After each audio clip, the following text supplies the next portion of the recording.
Hi guys, welcome to Strength Universe. When I have released videos that feature bodybuilders from different eras, I often see comments stating that the reason why bodybuilders such as Ronnie Coleman are so much bigger than those from the past is due to better or improved steroids. And looking at the physical proportions of bodybuilders from the golden era compared to those in the following decades, it's easy to see why people make that assumption. We can judge how proportions of bodybuilders have changed by looking at Arnold Schwarzenegger, who was one of the largest bodybuilders of the golden era, and at 6 foot 2 inches tall he was also the tallest Mr. Olympia of all time. His body weight ranged from a peak of 250 pounds in 1974 to 225 pounds in 1980. Just over a decade later, the 5 foot 10.5 inch Dorian Yates, who stood on stage at around 265 pounds, is claimed to have ushered in the start of the mass monsters. 1998 saw Ronnie Coleman win the first of his 8 Olympia crowns, and in the years that followed, the 5 foot 11 inch Coleman would set a new standard for size, stepping on stage at the 2004 Mr. Olympia at 296 pounds.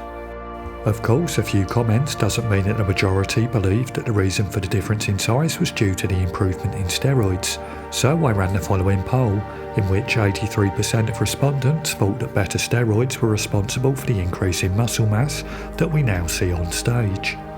To give you a better understanding of the evolution of steroids and performance-enhancing drugs, I thought we'd have a very brief look at their history, and to do that we need to go back in time to 1889, when the French doctor Charles Edward Brown Sequard, who at that time was 72 years old, began to inject himself with fluids that he extracted from the testicles of monkeys, dogs and guinea pigs, and claimed that they increased his sexual prowess and made him feel years younger. In 1935, German scientists led by the chemist Adolf Buchanan isolated several sexual hormones, including testosterone.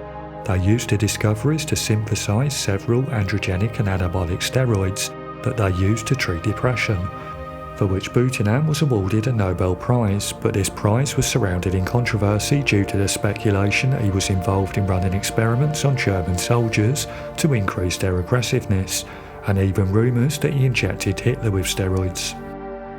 The first mass use of performance-enhancing drugs in sport came to light in 1954, when the Soviet Union began to dominate weightlifting.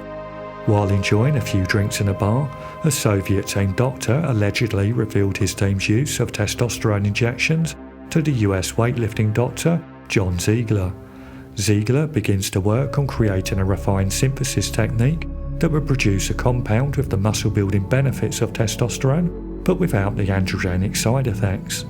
Ziegler's work led to the development of the anabolic steroid methandrostenolone, which would be released by Ciba Pharmaceuticals in 1958 under the brand name of Dianabol. Virtually all major steroids and performance-enhancing drugs were discovered between 1916 and 1963 and were widely available to the bodybuilding community before the 1970s, with the exception of trenbolone, human growth hormone and insulin. These compounds would begin to be used in bodybuilding in the early 1980s and more so in the 1990s. Looking at what compounds bodybuilders took during each era, it becomes very apparent that the basic off-season cycle remained quite consistent across the decades, with the only noticeable difference being the volume of each steroid being used, seemingly increased in the late 80s and early 90s. This, along with the use of human growth hormone, would seem at least partly responsible for the increase in muscle mass seen in this era, although certainly not to the extent that some may believe. In the 1990s, Dorian Yates' off-season cycle was very similar to that of previous Mr. Olympias, although it is apparent that he increased the volume of each steroid as his body became accustomed to them over the years, leading to a peak intake of less than 2 grams per week at 140 kilograms or 310 pounds body weight. His cycle for his Olympia prep remained the same throughout his career, cutting out androgenic compounds and reducing the volumes of each compound that he took. By his own admission, the only time that he used insulin was in 1997, which led to less than favourable results. In the late 90s and early 2000s, Ronnie Coleman claimed to not use performance-enhancing drugs during the off-season and would only start a cycle 12 weeks out from competing. The total amount of steroids that he took per week was seemingly very similar to that of Dorian Yates, although it's impossible to judge like for like.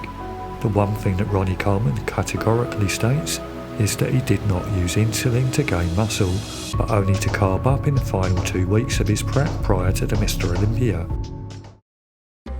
It seems apparent that the changes in bodybuilding that have taken place over the past 5 decades is due to a combination of factors, which include the fact that bodybuilders of the golden era were not chasing size but more focused on creating a physically aesthetic work of art.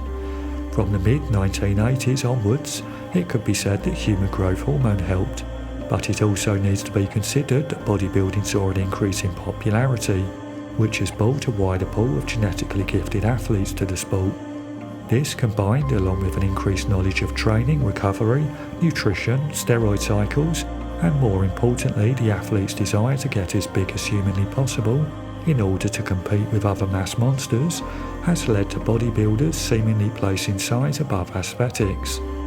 What is clear is that there appears to be no discovery of steroids or performance-enhancing drugs that have affected bodybuilding since the 1970s, with the possible exception of the availability of human growth hormone. Insulin would appear not to have played a part, but it would be great to hear your opinion, so please leave a comment below letting me know what you think the primary reason is that bodybuilding has changed so much.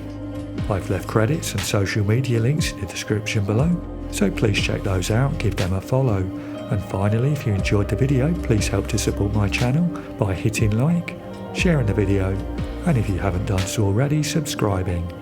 Thank you.